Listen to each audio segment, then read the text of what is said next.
Hello. Welcome to day number 83, March 24th. Still in Switzerland. A really busy road, although everywhere it's busy. But it's an awesome city, so let's go ahead and read today from Deuteronomy 2, 1 through 3, verse 29. Then we turned around and headed back across the wilderness toward the Red Sea, just as the Lord had instructed me, and we wandered around in the region for Mount Seir for a long time. Then, at last, the Lord said to me, "You have been wandering around in this country long enough. Turn to the north. Give these orders to the people.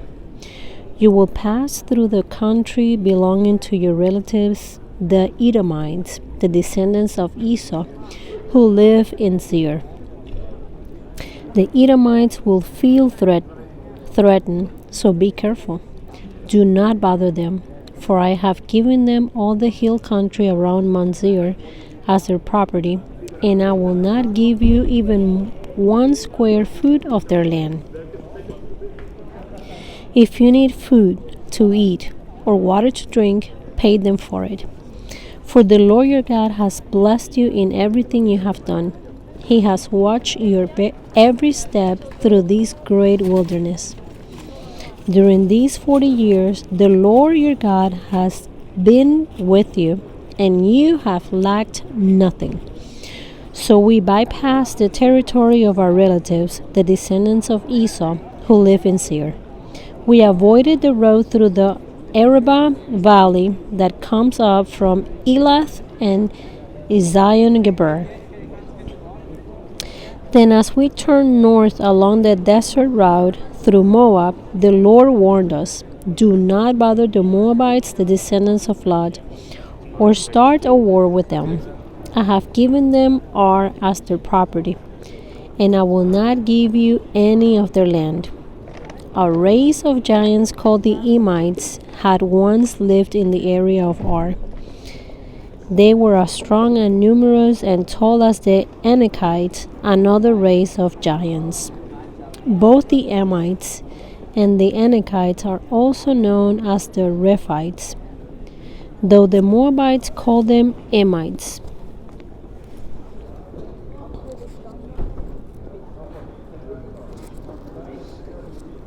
In earlier times, the Horites had lived in Seir, but they were driven out and displaced by the descendants of Esau, just as Israel drove out the people of Canaan when the Lord gave Israel their land. Moses continued, "The Lord said to us, 'Get moving, cross the Zered brook.' So we crossed the brook. 38 years passed from the time we first left Kadesh Barnea until we finally crossed the Zered brook. By then, all the men old enough to fight in battle had died in the wilderness, as the Lord had vowed would happen. The Lord struck them down until they had all been eliminated from the community. When all the men of fighting age had died, the Lord said to me, 'Today you will cross the border of Moab at Ar and enter the land of the Ammonites, the descendants of Lot. But do not bother them or start a war with them. I have given the land of Ammon to them as their property, and I will not give you any of their land.' That area was once considered the land of the Rephaites, who had lived there, though the Ammonites called them Zemzumites. They were also strong and numerous and tall as the Anakites, but the Lord destroyed them so the Ammonites could occupy their land. He had done the same for the descendants of Esau who lived in Seir, for he destroyed the Horites so they could settle there in their place. The descendants of Esau live there to this day. A similar thing happened when the Kephtorites from Crete invaded and destroyed the Avites, who had lived in villages in the area of Gaza. Moses continued, Then the Lord said, Now get moving. Cross the Arnon Gorge.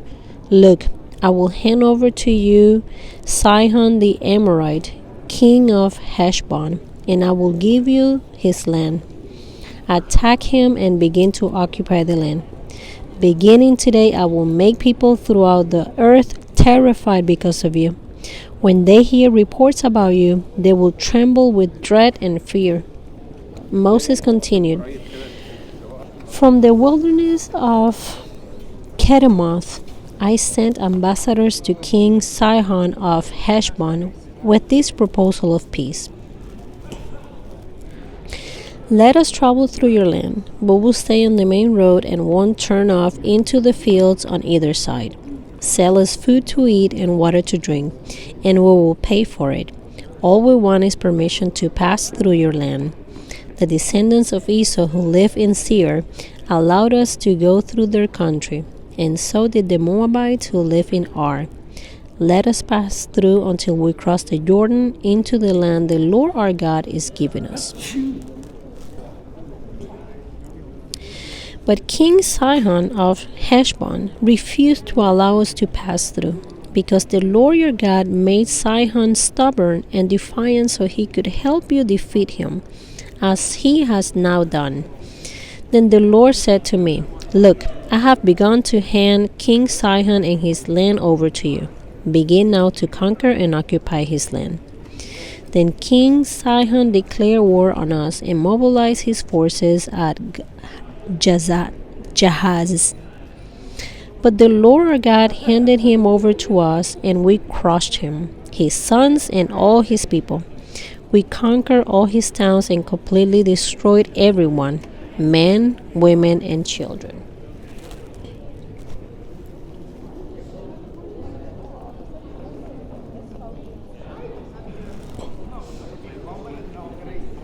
Not a single person was spared. We took all the livestock as plunder for ourselves, along with anything of value from the towns we ransacked.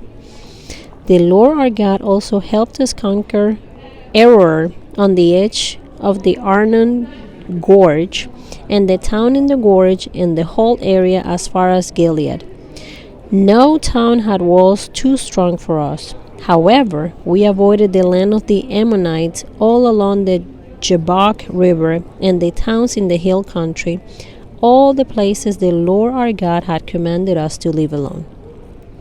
Next, we turned and headed for the land of Bashan, where King Og and his entire army attacked us at Edrei. But the Lord told me, Do not be afraid of him, for I have given you victory over Og and his entire army, and I will give you all his land. Treat him just as you treated King Sihon of the Amorites who ruled in Heshbon. So the Lord our God handed King Og and all his people over to us, and we killed them all. Not a single person survived. We conquered all 60 of his towns, the entire Argob region in his kingdom of Bashan. Not a single town escaped our conquest. These towns were all fortified with high walls and barred gates. We also took many unwalled villages at the same time. We completely destroyed the kingdom of Bashan, just as we had destroyed King Sihon of Heshbon. We destroyed all the people in every town we conquered, men, women, and children alike. But we kept all the livestock for ourselves and took plunder from all the towns. So we took the land of the 2 Amorite kings east of the Jordan River, all the way from the Arnon Gorge to Mount Hermon. Mount Hermon is called Sirion by the Sidonians, and the Amorites call it Senir. We had now conquered all the cities on the plateau and all Gilead and Bashan, as far as the towns of Silka and Edrei, which were part of Og's kingdom in Bashan. King Og of Bashan was the last survivor of the giant Rephaites. His bed was made of iron and was more than 13 feet long and 6 feet wide. It can still be seen in the Amorite city of Rabbah. When we took possession of this land, I gave to the tribes of Reuben and Gad the territory beyond Aroer along the Arnon Gorge, plus half of the hill country of Gilead with its towns. Then I gave the rest of Gilead and all Bashan, Og's former kingdom, to the half-tribe of Manasseh. This entire Argon region of Bashan used to be known as the land of the Rephaites. Jair, a leader from the tribe of Manasseh, conquered the whole Argob region in Bashan, all the way to the border of the Jeshurites and Maacathites. Jair renamed this region after himself, calling it the towns of Jair, as it is still known today. I gave Gilead to the clan of Machir, but I also gave part of Gilead to the tribes of Reuben and Gad. The area I gave them extended from the middle of the Arnon Gorge in the south to the Jabbok River on the Ammonite frontier. They also received the Jordan Valley all the way from the Sea of Galilee down to the Dead Sea, with the Jordan River serving as the western boundary. To the east were the slopes of Pisgah. At that time I gave this command to the tribes that will live east of the Jordan. Although the Lord your God has given you this land as your property, all your fighting men must cross the Jordan ahead of your Israelite relatives, armed and ready to assist them. Your wives, children, and numerous livestock, however, may stay behind in the towns I have given you. When the Lord has given security to the rest of the Israelites, as he has to you, and when they occupy the land the Lord your God is giving them across the Jordan River, then you may all return here to the land I have given you. At that time I gave Joshua this charge. You have seen for yourself everything the Lord your God has done to these two kings. He will do the same to all the kingdoms on the west side of the Jordan. Do not be afraid of the nations there, for the Lord your God will fight for you. At that time I pleaded with the Lord and said, O sovereign Lord, you have only begun to show your greatness and the strength of your hand to me, your servant. Is there any God in heaven or on earth who can perform such great and mighty deeds as you do? Please let me cross the Jordan to see the wonderful land on the other side, the beautiful hill country and the Lebanon mountains. But the Lord was angry with me because of you, and he will not listen to me. That's enough, he declared. Speak of it no more. But go up to the Pisgah peak and look over the land in every direction. Take a good look, but you may not cross the Jordan River. Instead, commission Joshua and encourage and strengthen him, for he will lead the people across the Jordan. He will give them all the land you now see before you as their possession. So we stayed in the valley near Beth Peor. Luke 6:12 through 38. One day, soon afterward, Jesus went up on a mountain to pray, and he prayed to God all night. At daybreak, he called together all his disciples and chose 12 of them to be apostles. Here are their names: Simon, whom he named Peter; Andrew, Peter's brother; James, John, Philip, Bartholomew, Matthew, Thomas, James, son of Alphaeus, Simon, who was called the Zealot, Judas, son of James, Judas Iscariot, who later betrayed him. When they came down from the mountain, the disciples stood with Jesus on a large, level area surrounded by many of his followers and by the crowds. There were people from all over Judea and from Jerusalem and from as far north as the coast of Tyre and Sidon. They had come to hear him and to be healed of their diseases, and those troubled by evil spirits were healed. Everyone tried to touch him because healing power went out from him, and he healed everyone. Then Jesus turned to his disciples and said, God blesses you who are poor, for the kingdom of God is yours. God blesses you who are hungry now, for you will be satisfied. God blesses you who weep now, for in due time you will laugh. What blessings await you when people hate you and exclude you and mock you and curse you as evil because you followed the Son of Man. When that happens, be happy. Yes, leap for joy, for a great reward awaits you in heaven. And remember, their ancestors treated the ancient prophets that same way. What sorrow awaits you who are rich, for you have your only happiness now. What sorrow awaits you who are fat and prosperous now, for a time of awful hunger awaits you.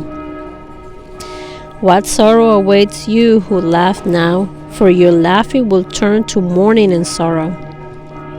What sorrow awaits you who are praised by the crowds, for their ancestors also praised false prophets.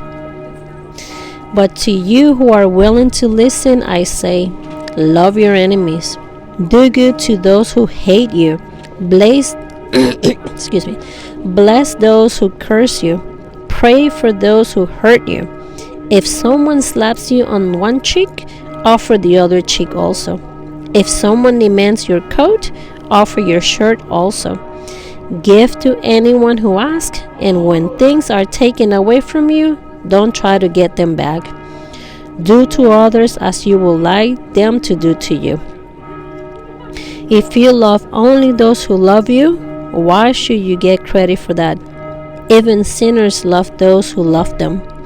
And if you do good only to those who do good to you, why should you get credit? Even sinners do that much. And if you lend money only to those who can repay you, why should you get credit? Even sinners will lend to other sinners for a full return. Love your enemies, do good to them. Lend to them without expecting to be repaid. Then your reward from heaven will be very great, and you will truly be acting as children of the Most High. For He is kind to those who are unthankful and wicked. You must be compassionate, just as your Father is compassionate. Do not judge others, and you will not be judged. Do not condemn others, or it will all come back against you. Forgive others, and you will be forgiven. Give, and you will receive. Your gift will return to you in full, pressed down, shaken together to make room for more, running over and poured into your lap. The amount you give will determine the amount you get back. Psalm 67, 1-7.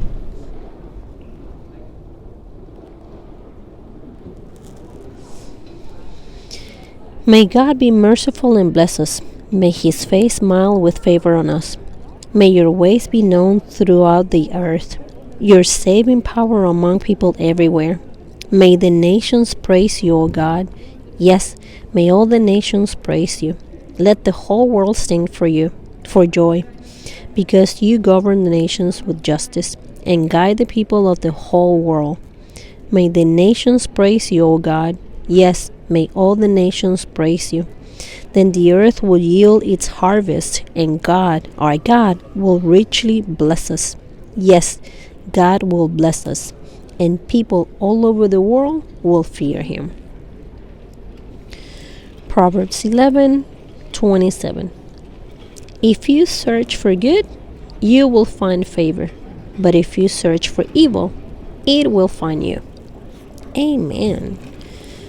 Well, I would say that was a pretty good reading today. God bless you. You might want to go back and meditate on those words from Jesus. I'm going to go back to that. Starting on 27 through 38.